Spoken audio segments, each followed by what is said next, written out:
I'm here with my oldest son, Dante Marinelli, and he's moderating. He's going to be able to read me some questions, and I'm here to do my best to fill in the blanks. So, have at it. Can everybody hear okay in the chat?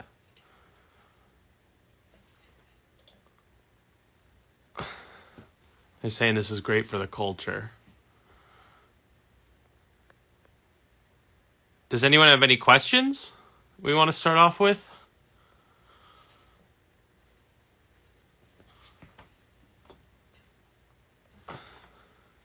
He can't hear anything.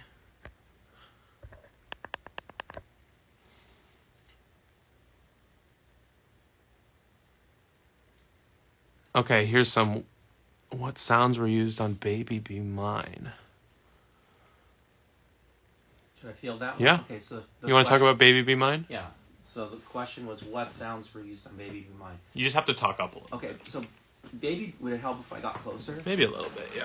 Okay, so Baby Be Mine was the first song that I worked on Thriller. And a lot of the sounds came from Michael, dropping a needle on the turntable, and he was playing me a lot of, The Time and Prince. He was very influenced by that music. And I would hear those sounds. So, the sounds that you hear on the song are very similar to the sounds that he was finding on those records. And then we dialed them in, a little bit to fit to the track. All right. Any other questions? All right, they're saying they can hear much better now. Oh, that's good. Yeah, I'm good. I'll stay in class.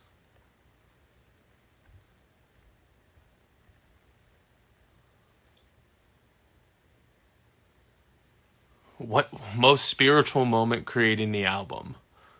You have anything to say about that? Spiritual. It was a lot of that. I never thought of using that word.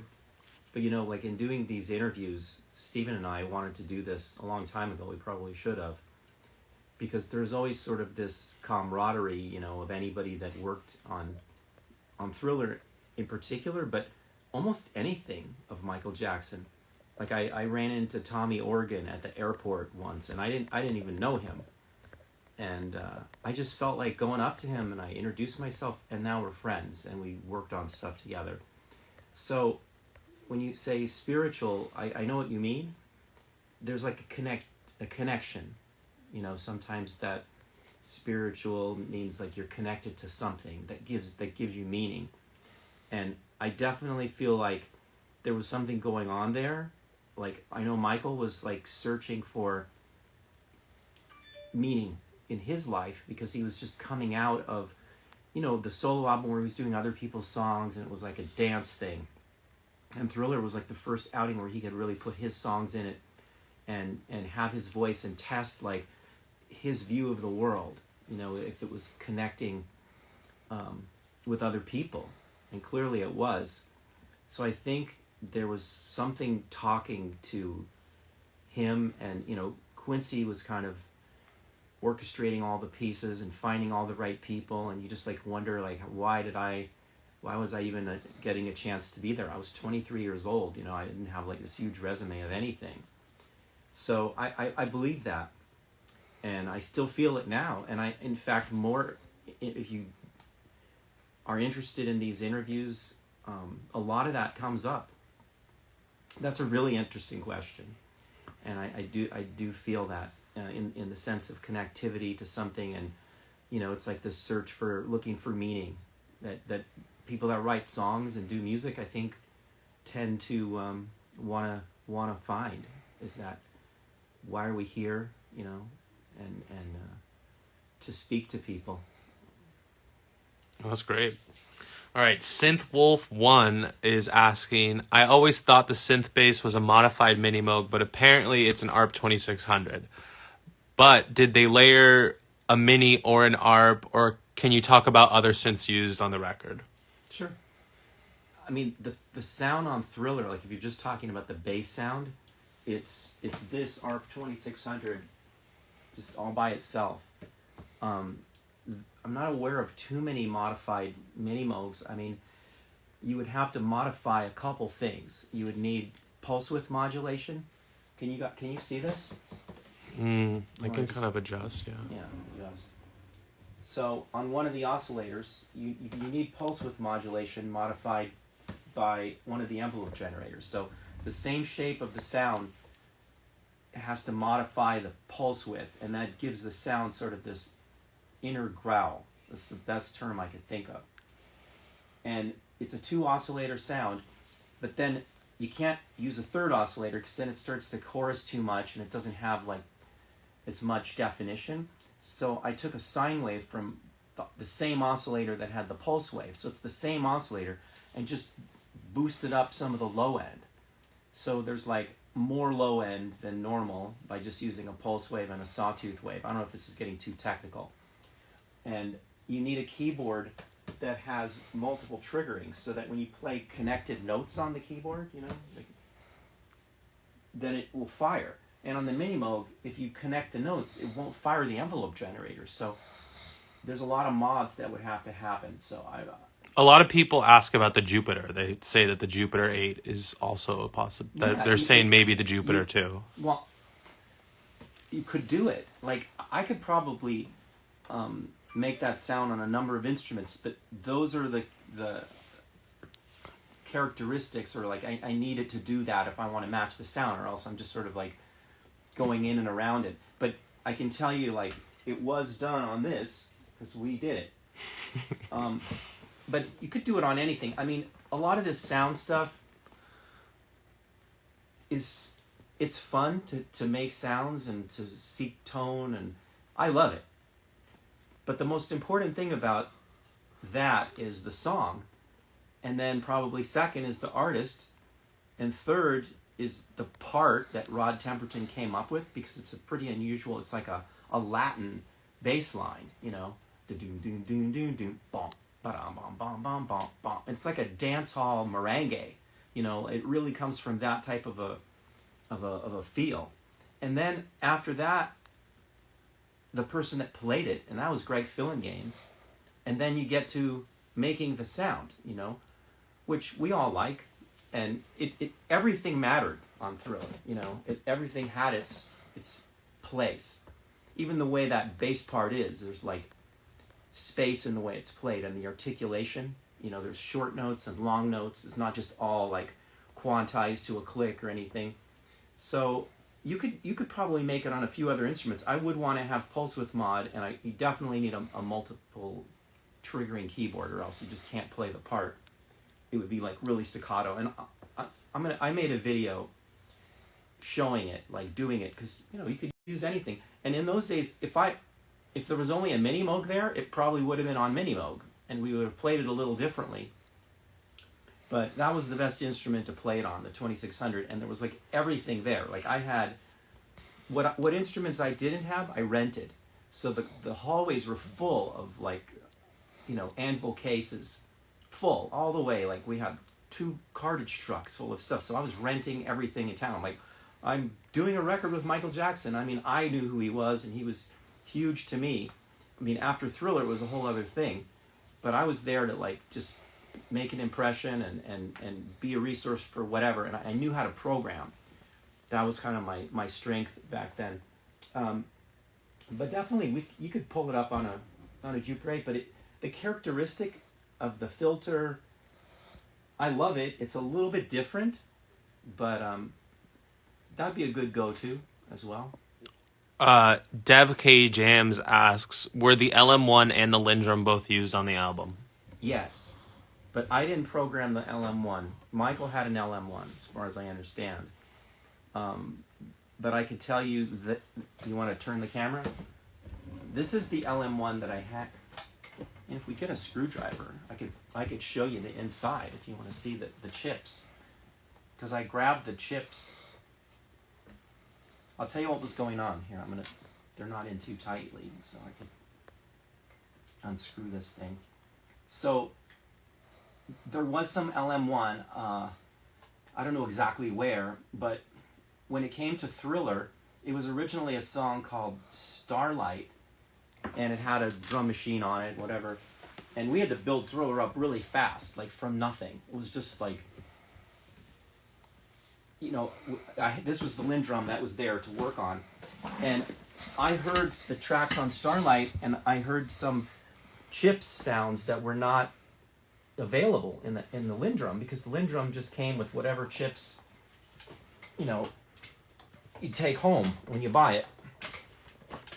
So, crazily, when I was in high school, a friend of mine worked at Linn drum and was able to burn these chips for me, and he burned like TR-808, a TR-808 clap chip, and he burned, we used the LM1 snare and hats. Wow. But it was the Linn drum cowbell and the Linn drum conga that are like in the background. They're a big part of the sound. And it's also the Linn drum kick.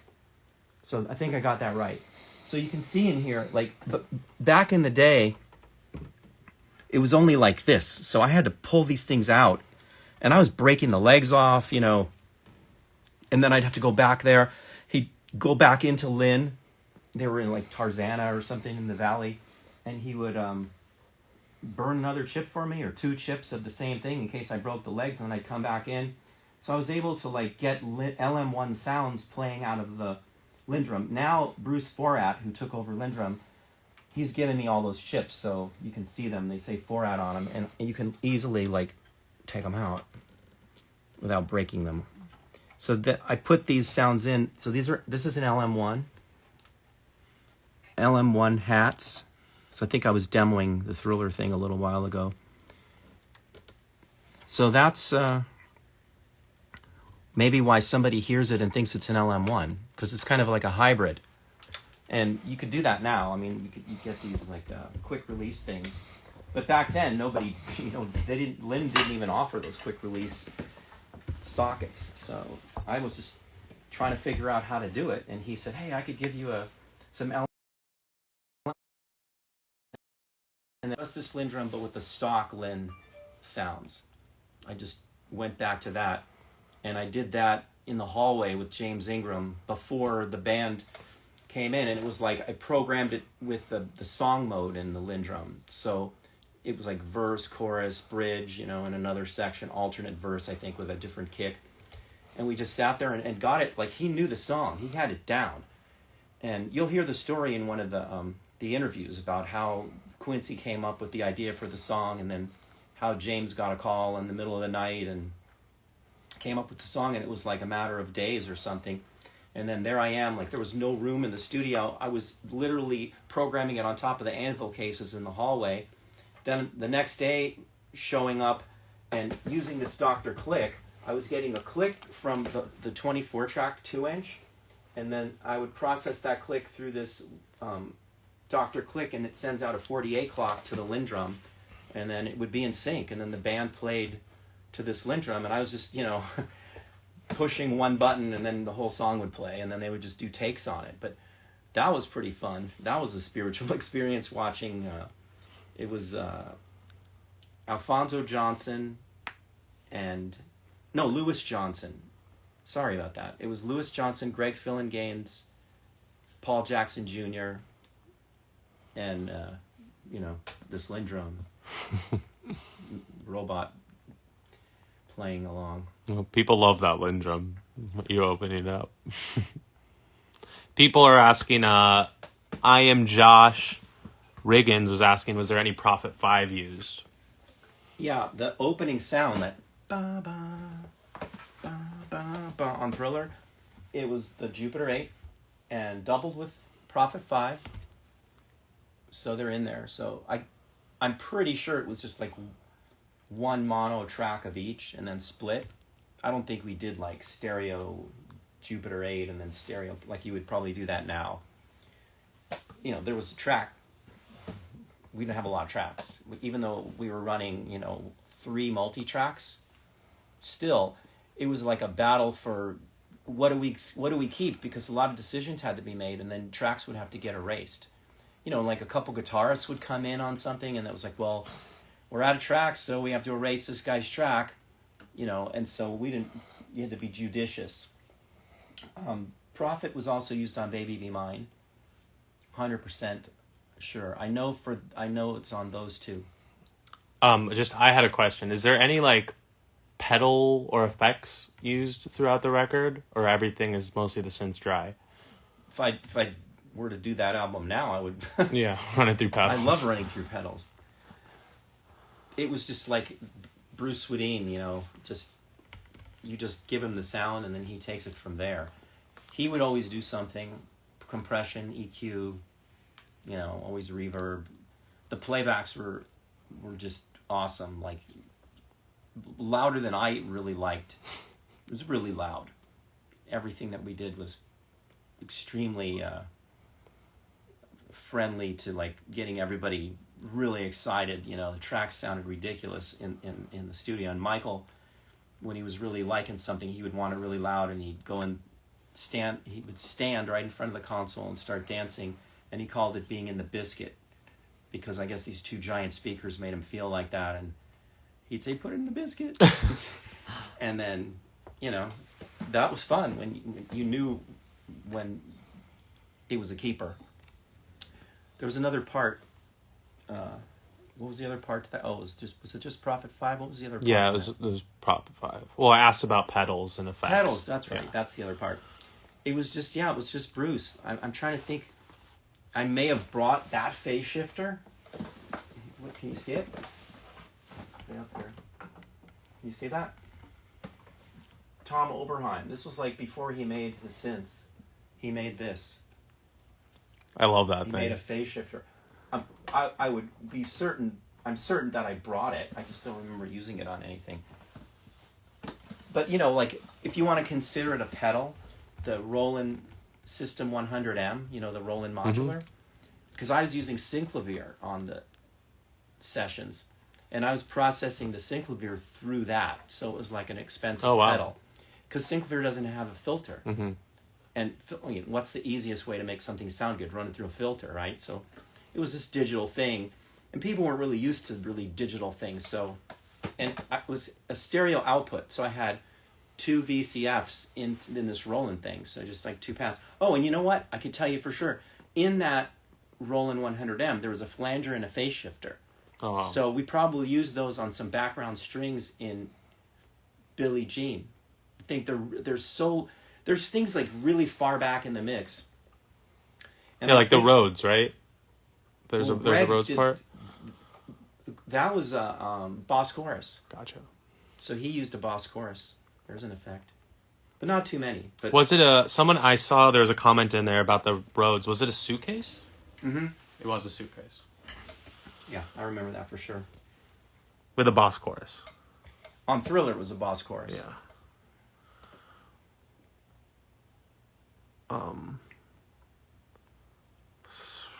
Someone's asking about the Lexicon 224 reverb, but I don't. You know what I remember?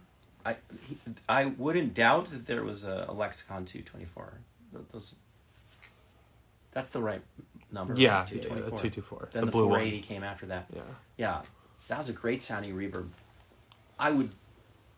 But the reason I'm not sure is because I know the reverb that I saw Bruce using on everything. It was the EMT. The plate. The stick shifts. Yeah. No, it wasn't. Not the plate. No. The reverb, and it has like effects in it. And he had that thing sitting there with the stick shifts and the red, like it had colored. That, I clearly remember that thing. Z-Boy Hana asked, what synth is used in the opening riff of Human Nature? You might not know that. I wish I knew. Yeah. Steve, I'm on a union session for Human Nature. I couldn't even tell you if it probably got kicked off. I don't know. Steve did that. That's just an amazing piece of composition and song, and the synth sounds, it's unbeatable. Yeah. When I heard that on the big speakers, I definitely had another spiritual moment. Never heard anything like that before. Because it was synths. It's such an emotional song. I don't know what he used. He's like, maybe we get Steve to answer that. I saw another question up here, but I Loved Sun asked, oh wait, that's the wrong question. Somebody asked, was there any photos or video taken at the time, or was there a videographer in the No. room with you guys? No. No, never? Never once. It was very not okay to even bring a camera. No. Nobody took photos at all. That's just how things were back then. Yeah. You know, songs weren't in commercials. It's just a completely different world. So you got to put yourself in. You wish that it weren't the case, you know, so it could be shared. The only thing that went down in terms this is great. Polaroid cameras, right, where you can just pull the film out and get a shot, were used to take snapshots of the outboard gear so that the settings could be remembered. And so if somebody bumped into them, and the mix on the console, because those faders could, you know, they were like nice faders, but they move very freely. So Matt could speak to that, Matt Forger, the engineer, but I mean, I saw them doing that all the time. And Quincy was a huge fan of Polaroids. He would like to like remember stuff because it's a visual image, right? So photography was used for that back then. And, you know, when we did orchestral, I continued to work with Quincy for close to 10 years after that on different projects. And on The Color Purple, he used that same idea and we were doing orchestral simulations for that movie. And then the orchestra came in after, and he called it Polaroids. Did you do those on the Synclavier? Yeah, all Synclavier. But he thought of it in that way. It was like, oh, we're Polaroiding the music. So I'm just kind of going off on a tangent. That's very cool. Z-Boy Hana with another question. What is your best memory working with Greg Fillinganes? Just, I mean, this has nothing to do with the music. His sense of humor, that guy is so much fun. And fortunately, he was very helpful to my career. And after Thriller, I programmed for him. You know, I did the Lionel Richie album, Can't Slow Down. Mm-hmm. And that's like one of the top 3 albums, I think, out of the 80s. And he took me to Supertramp. No, yeah, was it Supertramp? No, Air Supply. I did like a bunch of sessions. And I wrote a song on his solo album. And I played on a bunch of songs on his solo album here and there. And we did it at my studio. I had a 24-track. I scrounged up. I spent every cent I made on all this stuff and just kept building. I was a believer in this. But Greg is a very great, open person. He's always willing to help people. And he's so talented. And he just makes it fun. Everything's so easy with Greg. Jay Wiz Drum asks what console was used to record him. Harrison. A Harrison? I don't know the model, but that's easy to look up. But it was a Harrison. They're selling the EQs now. You can get plugins of the Harrison EQs, and they're sort of this like under the radar thing, but top notch. Those things, they sound good. I'd say great, actually. I Am Josh Riggins asks, any Oberheim used? I brought an OBX. There's so many synth questions. Yeah. Well, you're the synth You guys guy. are great. Yeah. I just couldn't tell you where. If it's anywhere, it's probably on Baby Be Mine, because that has like a lot of synth colors on it. There's all these little funky doodad sounds that kind of come in and out. I just couldn't say for sure, but and there maybe somebody else did, you know, on the album, but I don't remember other than that what Oberheim. But I love Oberheim. The same guy asked, did you use 2-inch tape or what brand of recorder? Well, Bruce Swedin was the engineer, and he used, it was 2-inch tape. That's 100% true. Now I have to tell you, if it was an MCI, it was either an MCI, JH24, or I think I'm getting these numbers right. I don't know. They're just like coming through in my head, or a Studer. I mean, could have even been one of each. Yeah. But I can find out. You want me Well, to... you were running 2 at one point, right? No, well, I don't take credit for No, running any no, of that. of course not. But Bruce was running the 2 at engineer. one point. Yeah, he had the Acusonic, Yeah. Mixing technique. That was his thing, which was about locking up multiple 24-track machines, so you could have a lot of tracks. Yeah. And he was able to manage all that. But got to remember, they didn't sync up right away. Mm-hmm. It wasn't like just go. There would be lead time, and then the machines would have to get up to speed before you could record. So you'd have to hear a few bars before you would know you're up to speed, and it would be at the right pitch and all that. I could ask Matt Forger though. Yeah, I'll definitely. let you know. I mean, can I respond after the fact? Well, we'll do another one of these, and we'll maybe with Matt, we'll figure it out. Yeah. I mean, if you guys want to talk to the engineer, I could ask him. He would know everything, and Matt worked on every Michael Jackson recording after Thriller. Everything, Captain EO, every demo. He was over there at Michael's house. Giovanni Pasta asks, how many versions of the songs did you make? Well, a lot of versions were made before we got to the studio, so I know a lot were made. There were demos. How many demos. I only did the finals. Yeah. And that's kind of crazy because sometimes you can't beat the demo, everybody knows that. But we had to recreate it and build certain tracks up from scratch, and kind of match the demo to some degree. Sometimes stuff was carried over.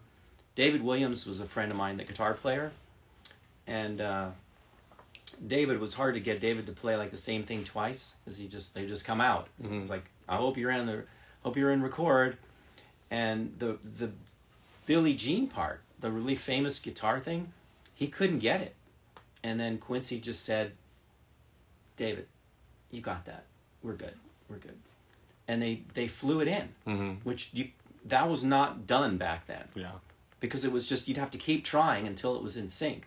You couldn't just sample it and drop it in. Yeah. So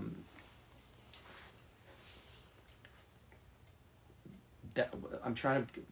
What was the actual? So Record Player had another question that was, did you work on any songs that didn't make the album? One second though, just tell me that question again. Just how many versions of the songs did you make? Okay, so it was one version, and I just wanted to give good answers on these questions. But a lot of times the demos were so evolved that we had to take them into consideration, and we were matching a lot of the sounds. Rarely did they pull the sounds and move them forward. It wasn't like a Pro Tools session, where you can just yank everything over, import it. There was none of that importing, exporting. We just recreated everything. So it's a constant process of rebuilding the track over and over until you fit the right combination of things. They were perfectionists. They knew everything, especially Rod. Mm-hmm. Especially Rod. Yeah. And Michael was right there with him. Quincy was about getting the big picture, He knew everything too, but they were just they knew all the slots, and Michael with his vocals knew exactly the night, he would come in knowing everything he was going to do. Every little nuance though. Yeah. Was there any sequence synths, or were they all played live? Man asked. Yeah, good question. I mean, the Lin was sequenced because it was a program thing, and then I would use the Dr. Click, and then fire it. What about the ARP sequencer? I didn't use the ARP. I mean, I had it there, but I didn't use it. Steve, though, on Human Nature, I would think there was something sequenced on that. Makes sense. Just by the sound of it, but yeah, I'd love to ask him some of these questions. I'll have to. Z-Boy Hannah, he says this is his last question. What synths are primarily used on Baby Be Mine? Minimoog, ARP 2600, Jupiter 8. Somebody asked about the. Did you ask about the Oberheim? Somebody asked maybe OBX. There's some. What are those synths? Because we had everything. It was like another Roland synth that's like smaller. Like a SH1 Yeah, something like type that. But thing? not that small. Isn't that the really? That's like the base one, yeah. Yeah, but it looks like this. See, this is a string. This just does strings, right? Can you see this one? Yeah. Yeah. But it's like the Roland. This is a Roland 505, strings. But it looks like this. But we used. I don't remember the model number on it, but it's got wood on the side and. What else could it have been? Well, we had a CS80 there. I don't remember it being used on that though. It didn't get much use. It was just sitting there, so big. See, part of the problem, we had everything, but there was no room. I mean, the hallways were full with. It was just only if Micah would play a sound on the record player, because I would stay later and do that, and then the next day I would be able to bring something in and swap something out. But there wasn't like the control room was just, it had people in it, and it would have like a Rhodes in it, and then musicians would be coming in. And Somebody asked earlier, what was Michael's understanding of programming and synthesis as a whole? None? I mean, if I said none, I might be right, but I don't know. He didn't. He really liked it, and he liked pushing the buttons. Like that opening sound on Thriller that goes, bing. Like he pushed the button. I programmed it so that it would be fired from this. It's like a sound kind of like this. I'll just have to put it through these speakers. Get it up there. Oh, that was quick. It's a little lower pitch, right? And it's a sine. It's a triangle wave, so it's not that bright, but and it has to go through like a delay and a right. I could dial it in perfectly, but Michael pushed this button, so he really liked that, and he called it Falling Star. He liked synths. I don't know that he could program anything though. I actually think that's the name of the preset in like the Arturia library or something. They like made it similar.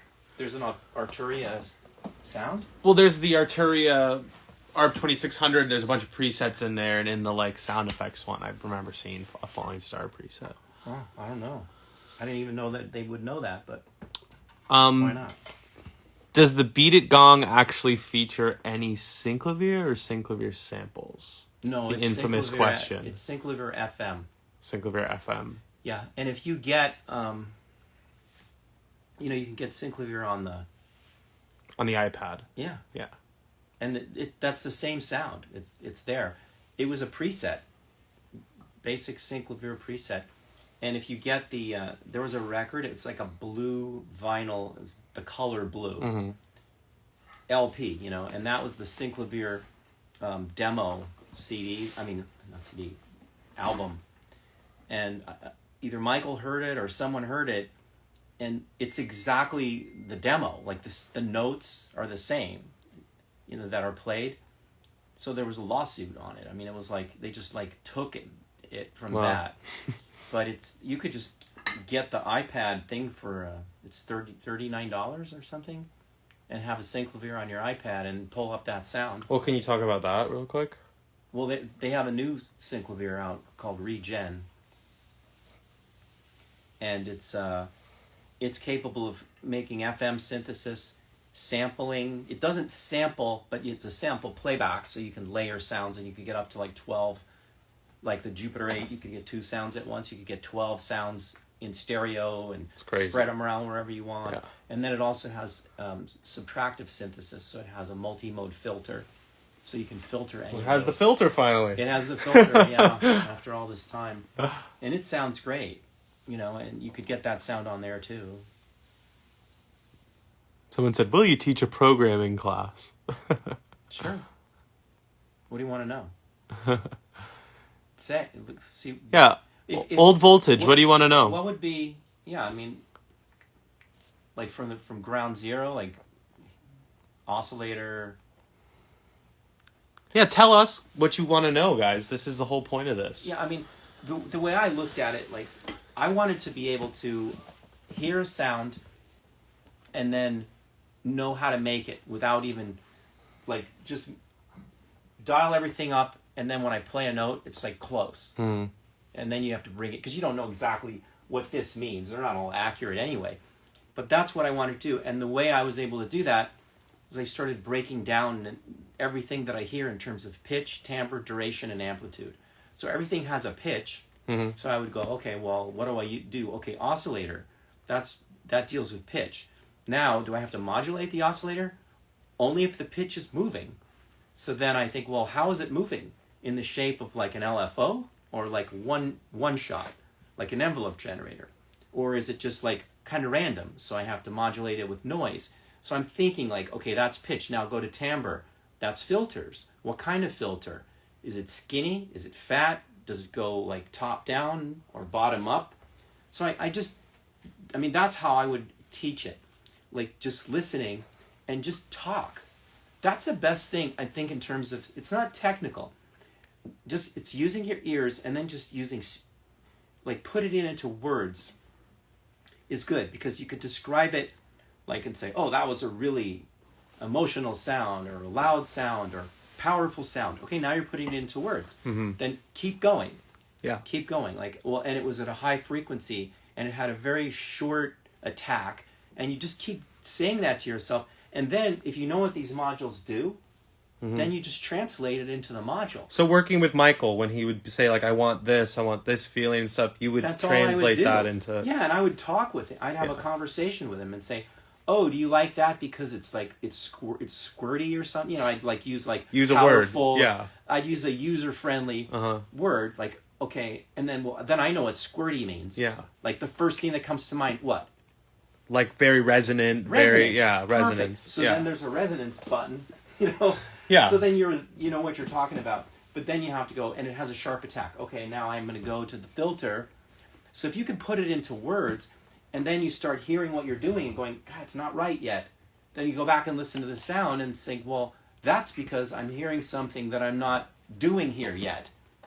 There's something else going on. There's another layer. You know, and then it gets to the next level of like spatial. You know, there's a reverb on it, or delay and all that kind of stuff. That's important too. But you could get the nuts and bolts of the sound and get close to anything. That's why I'm saying, like, make it on 2600, make it on Jupiter 8. It's all going to be pretty close, but certain things will be missing. And, you know, you want to use your ear, and then you'd start deciding what you like and where to go to make your sounds. But if you're musical, you could make it work on anything. Just like, you know, somebody that plays guitar, right? It's not like the $35,000 dollar guitar sounds better if you don't know how to play it, and then you give it to John Mayer or somebody, and then they could do it. They could make like a couple $100 guitar sound good. You know? That's what you want to get to. You want to get to where you're thinking musically. That's like, I guess that's like the most important programming class right there, from my point of view. I keep seeing this question get brought up. It's not by Synthwolf1. He's in here a lot. It's awesome. It's not programming, but I'd love to know how they recorded the synths. For example, did they DI them, or did they pump them through a preamp to give it juice? And I actually think you can maybe talk about how you like to record synths, maybe now even too. Okay. I know we talk about that. Yeah, we talk about it too much. Yeah. They used DI. I don't know which one. I can't remember that. But again, Matt would know. Like, Matt. Get Matt in here. He would know a lot of this. And they used the pre's on the Harrison. You know, that's what everybody did. There wasn't like a They used a board pre's. Yeah, those were the pre's. They didn't usually have a wall of pre's or anything. There weren't companies just making floating pre's like they do now. You know, so it was pretty much that simple. It was like, dial it up. The Harrison sounds awesome. He'd put a little EQ. You know, there'd be EQ going in for sure, because you'd say, you know, Bruce, help me out a little. Of course. Yeah. he'd He'd give you a little reverb. You want to stay on his good side. He'd give you a little delay, maybe, And he'd decide if he was going to print it or not. I don't think he would print so much. But the EQ got printed and the compression, I'm sure, got printed. And that was pretty much the flow. And the way I do it now is I use a synth driver. So all my synths go to the synth driver, and then they go into a stage box. It shows up actually, I'm saying it in reverse. I take the output of, let me tell you the right way. Take the output of the synth, and I go into a stage box. So then I can have that stage box like wherever I am, because I only have 2 synth drivers. Each one has 24 tracks in channels. And the stage box can be right next to me. And then I just run a cable from the stage box to the synth driver, and then the synth driver shows up at the patch bay. Mm-hmm. And then from there, I use pre's, not like on a board, but like. Do you go to your pedals from the patch bay then? Sometimes, if I'm gonna, some of the like a Space Echo or an Echoplex or something like that, or EQ. But most of these guitar pedals that I have, I'll have to show you guys all the guitar pedals. You hit them before they hit the synth I drivers. hit them right at the synth. Yeah. It just goes from the synth into the guitar pedal. But I use a radial the XTC reamping. Yeah, the radial ecstasy reamping, so that I can, if I have effects going in to the stage box, which then goes to the synth driver, then I can also have direct signal. So I'm not just like getting tone sucked. Yeah. Because I love the effect, but it's like, then you hear the original sound, I go, well, all the definition's gone. So I'll show you these things. Yeah, I can just float the camera too a little bit. You see it down there? He has these kind of effect chains set up everywhere. This is just the guitar pedal board, but I have all kinds There's of effects, another one all over these there. different pedal boards. But if you're turned left here, it's straight, and then you turn right here, and you get effect. And then you can decide how much you're hitting the effects, because these effects can't take much gas. If you give it too much signal, they distort. So you send very little in, and then you can crank up the output so that you get it back up to line level. And then I can control the mix. So I have a lot of these. So every time I run a synth through a pedal, I keep the straight signal, present. I can choose, not every time. Sometimes I like the dark color, but you lose a lot of tone when you're just running through pedals. So I like the flexibility. And then I always have because when you're just running dry, there's no line loss or anything. So I basically can just run the synths always that way, have that always there. So I don't have to take the time to put all the chords in, and I just have effects whenever I want them. Just listen to it a little bit, and sometimes it's just like having a filter or anything, on a synth, you can just dial in a little bit of it and it gives you a little more personality. What was the first, I know this, but what was the first synth you bought and learned how to program on? ARP 2600. That was pretty lucky. But, and the reason was I was playing organ in a band, a little portable organ. And I didn't really know what I was doing. I knew how to play piano. This is when I was 13. And the organ teacher was working at a music store that sold ARP in the earliest days, really earliest days. And so they had this little area in the back. And I saw that stuff back there, and I'm like, what is that? And then I knew of switched on Bach, classical music on synths. And so then I would just go to the music store early before my lesson. And the owner of the store, his name was David L. Abel, he let me just mess around. And that's how I learned. And then the organ teacher knew how to program synths. He was doing sessions, really high-end sessions. So he would leave work and do these sessions, playing on movies and stuff like that. And then I learned from him. And then he eventually sent me on sessions when he couldn't make them. And I was making some money. I made enough money to buy it. And I bought it from Jerry Goldsmith, the film composer. It was used on Logan's Run and other famous things. And I was able to get it from Jerry and then keep going. I was programming synths like on R&B albums and all this stuff when I was my mom had to drive me to the sessions. I was like a kid, but no one had these things. No one knew how to program. So it was like really good luck for me. Do you remember how someone asked you? Remember how much it was back then? Yeah. What did I buy it for? Yeah. $1,500. $1,500. Whew. Which was hard to come by, but yeah. I was working and I was just renting the synth from David, and then I could afford to buy it. I was still living at home. Mm-hmm. I was 15. Wow. So I didn't have expenses. I could blow the money. Yeah. And I got it. Luckily I had good taste, I think. Because that thing you could learn really how to program, Mm-hmm. It's all there for the taking. And that's the one. That's the same one. The Thriller one, yeah. Yeah. Since then, I put all these mods on it, though. Because I was doing live sessions, like with orchestras and stuff, like movie dates and all that. And I would have to pull up different pitches, so I have, like, preset pitches, so I can get all kinds of intervals out of these. So I can go in octave. I put octave switches, like on a mini mode.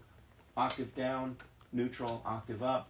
And then you get a preset voltage down and a preset voltage up. So I could tune them into chords and do that kind of thing. I have separate AR and ADSR, so that I can gate them separately, so I can get two things going. And this switch is great because it gives me like 10 times longer envelope generator. That's, really, really useful. And I put some more mults in. 2 more mults. There's 4 holes here. It's pretty clean work, and it's held up. No, I'm not always a fan of mods, but I needed them, so. And they still work. I wouldn't want somebody to have to go and untangle that. Like if I have a problem. Someone just asked, have you had to fix it a lot? No, not that one. I really haven't.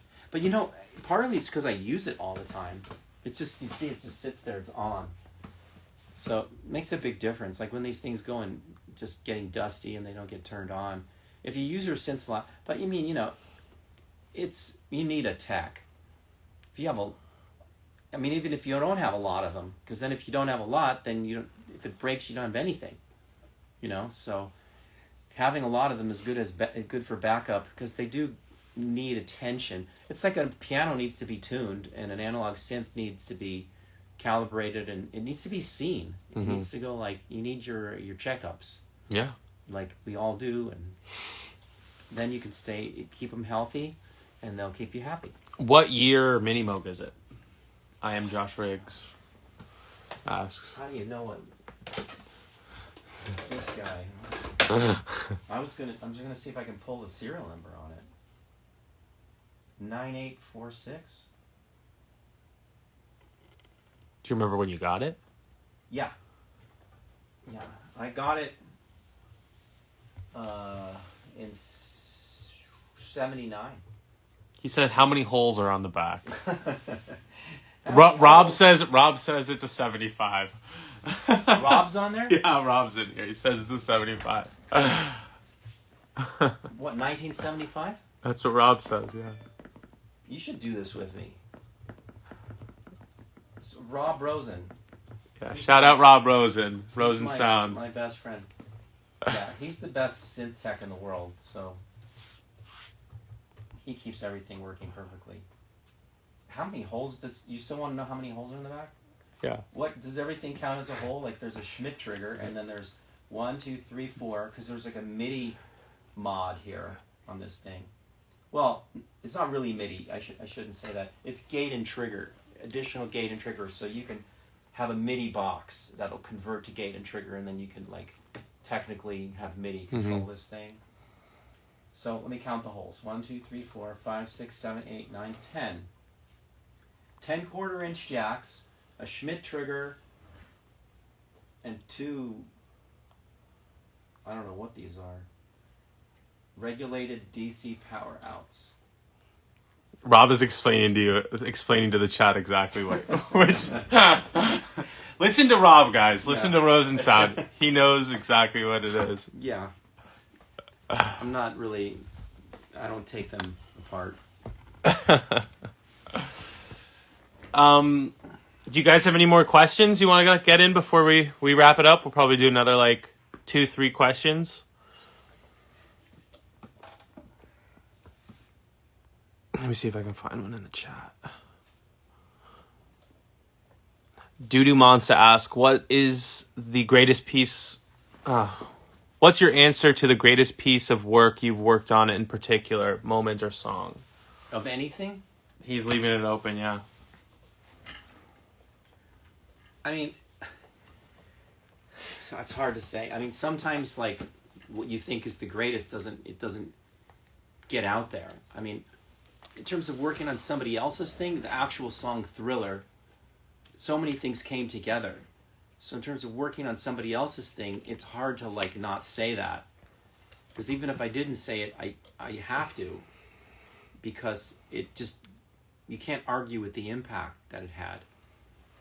And the freshness of it, and sort of the rebellious part of doing that, because it's they were thinking it's like a novelty song, on the record. And the way the story goes is Rod, it was a disco dance song, and he knew that wasn't what the record needed. It needed something really special. So he came up with this idea, and then they ended up calling the whole album Thriller.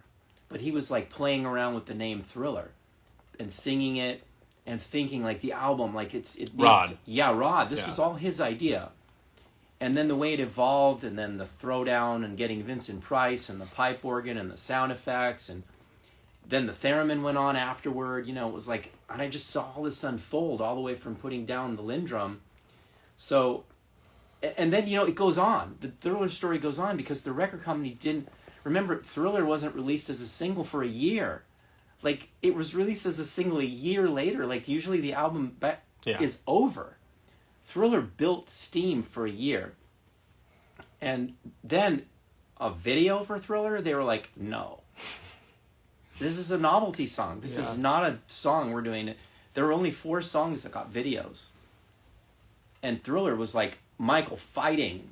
And whoever was on his side, I don't know, but we owe that person a lot for pushing it through. Especially because there's a 10-minute cinematic part. Well, yeah, and then it became a film, and then MTV, and so because of all those reasons, that has to be the song, because it was it's a rebellious thing, to push something and fight for it and break ground in so many ways, because it's Quincy's idea was it's a kitschy novelty song, but Michael's is gonna make it not be that. He's gonna make it be his own, he called it edgy. I don't use that word as much, but it's just whatever Michael touches, it just takes that on. It's his personality is so strong. Okay, so that, and I worked on Starman. That's a pretty interesting film score. That's not mine. So, and then the stuff that I've written, all the movie scores and all these other things. It's harder for me to say, because it's part of me, Do I like this hand better or this? Yeah, I mean, of course. I like them both. That was a great answer. That was great. There's been a ton of questions about the Mini Moog Baby Be Mine thing. Is it possible you could try to pull it? Do you know? You want to go there right now, or do you want to? Maybe. Well, it's not even Yeah, it's not rigged up, guys. I'm sorry. But don't be sorry. We could do it if yeah. I'm really... Thank you, everyone, for... I mean, I guess I can handle any kind of question if somebody wants to throw hate my way, too. But everybody's so nice. But we can do that, Okay, that's a good one. If we hear the questions, then we can, set a few things up and do them. I mean, this is a great resource. I know, what people want. I didn't even know what anyone would want to hear, It's so much. It's so into this. It's amazing to me that so many people are into synths now, because we went through all those years in the '90s when it was just guitars, and synths were just collecting dust, right? Mm-hmm. Yeah. And then now they're now they're not. And it's fun. It's fun to.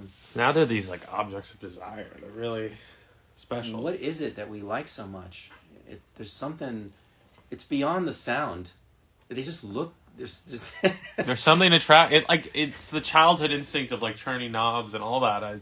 That's what brings me to it. it. Yeah, that's really important of it. Part of it.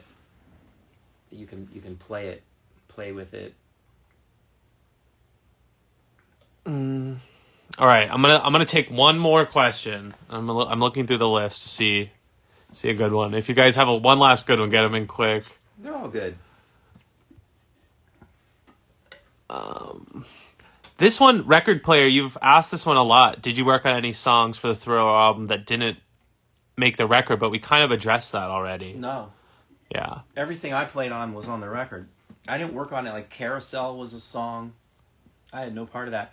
I mean, I came in, as far as I understand, because I was working on movies, and Quincy was thinking somehow he knew about MTV or something, that this was going to be a cinematic. I mean, he was a film composer too, so he was thinking visually, and Michael thinks visually. So I guess, and Quincy was just trying. He casts people, and he tries to find the right people to do certain things. And then when he gets the vibe and the feel, if you're fitting in and it's all working, then you're there. You're just there. So I think that's how that happened. All right. Was there a synth that changed the music industry, in your opinion? Well, I mean, I guess it's the Mini Moog, it's a good one. Yeah, you could. It could be the modular Moog though too, because switched on Bach, it's hard to underestimate I guess it's easy to underestimate the significance of switched on Bach, because no one had heard when that came out. No one had heard anything like it, and then it went from no one knowing anything about it or hearing anything like it to the biggest selling classical album of all time. So that was a huge impact. And people were like all just aware of it.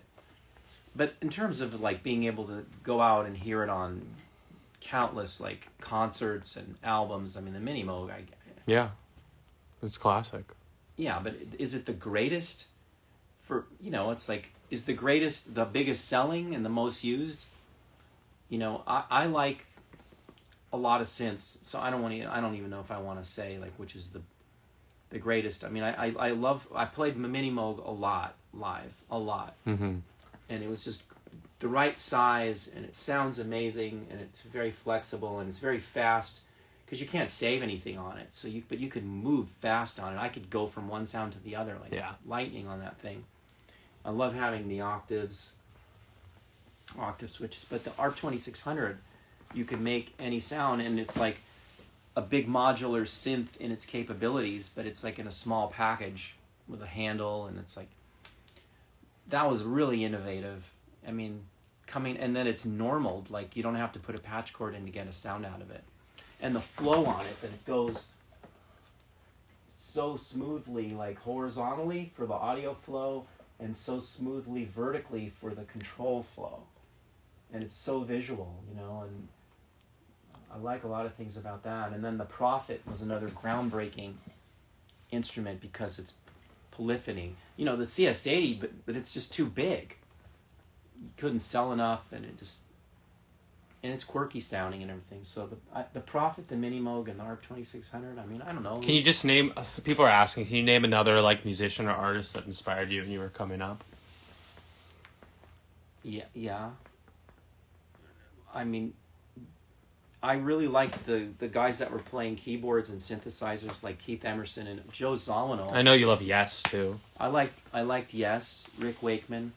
I played in a bunch of cover bands. Joe Zawinul was the guy that programmed, like Weather Report. He really programmed them, and like he would invert the keyboard control voltage and take solos backwards. Wow. So when you play up on the keyboard, the notes go down, and when you play down on the keyboard, the notes go up. And I used to be tripped out. I mean, because then the lines would be like out of this world. Like who even heard music? So he was pushing the envelope. I really liked his programming and the sound of that type of thing. Keith Emerson for virtuosity, and just blowing it up, loud synths and modular Moogs, and I mean, and his compositions were really cool. But I mean, I'm inspired by guitar players too. I mean, Jimi Hendrix. I mean, it's going to be a bunch of obvious people. Well, that's good though. I mean, we all have similar influences. But yeah. Yeah, and then you hear these things off the rails. They're not famous people along the way. That I do listen to everything though. I really do. I like from heavy metal to rap to country to Broadway. You know, and I've had to write in all the different styles. I just hear it all like one thing, you know, like whether it's analyzing a sound to create it on a synthesizer and put it into words. Same thing with all these styles of music. Even like Middle Eastern music in the weird scales. Like I could jump in and tune the synth up. This one guy showed me how to play in a 13 notes per octave. And I've jammed with like tabla players and stuff, and you just get into. You just have to hear it, and then if you could put it into words, I think then you're understanding it, right? Like if somebody says, "Well, what's the meaning? You know, what is E equals MC squared?" Well, I don't know, but if you could put it into words and explain it, then you obviously understand it, right? And the fewer the words, the better. And that's the same thing with synth programming. Put the sound into words. The fewer words, the better. And then you're like right there in the ballpark, and then you can just kind of even luck your way into some stuff. Definitely. All right, guys. Thank you so much. Thanks for coming in, and we'd love to do this again. If you guys love it, keep blowing up our page so we can keep this thing rolling. Thank you, guys.